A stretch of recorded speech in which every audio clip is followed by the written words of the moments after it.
Ever felt like your brain hit a wall and just won't come up with anything cool anymore? Today, we're tackling a topic that touches every creative person out there at some point, and that is creative burnout. So stick around because I got something just for you that's going to help you out. Hey guys, my name is Jay. I am a creative entrepreneur here in the Atlanta area and owner of J.August Media, where we believe every creator has the right to showcase their work. So the first thing we want to kind of consider is, what is creative burnout? So, definition. Creative burnout is when you're so exhausted mentally and emotionally that even the thought of picking up a camera or editing a photo feels like lifting a ton of bricks. But why does that happen? Your brain has a hormone called cortisol. It's like your body's alarm system. But when it's always ringing, you start feeling stress, anxiety, and not so creative. How do you even know you have burnout? Are you feeling tired all the time? Or maybe you started to get really bored of the projects that you used to love. Those are the red flags. But keep watching because my next tips are designed to keep those red flags far, far away. So number one, the first tip that I have is simple, but it's really effective. And that is, don't work 24/7. That's right. When you're off of work, really be off of work. Enjoy your life. Go outside, run, ride your bike, paint. Just don't do work at all. Number two is creative diversification. And this worked for me. Like sometimes mixing it up can really help. If you're a photographer, maybe try making a short film, go into video.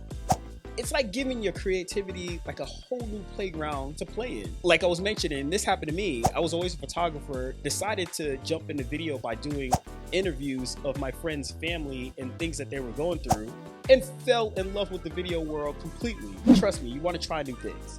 Number three is to take regular breaks. And I do this throughout the day.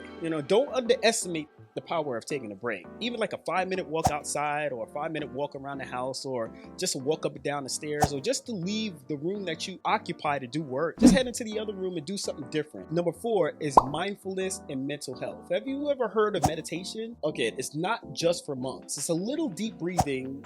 It can go a long way. It's insane how much you can actually feel better by just stopping and taking some deep breaths. And now stay with me because I believe the last tip is really going to help you out. But before we get there, let's talk about friends and family. Your circle is like your emotional safety net. When burnout gets you down, don't underestimate the power of a good chat with someone you trust. And again, I mentioned this before, but it's really good. For instance, for me, my wife. I could call her, she's my sounding board. She'll listen to anything that I have to pretty much say to a certain degree.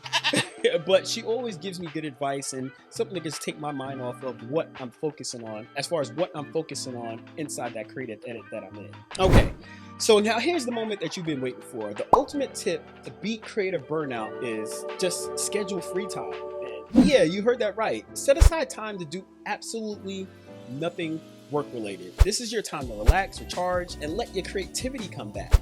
Trust me, when you come back to it after taking a little break or some free time, you'll be amazed how much more creativity you have rather than sitting and trying to just drill through. What else goes into this is making sure that you have a time frame to create the project that you're working on.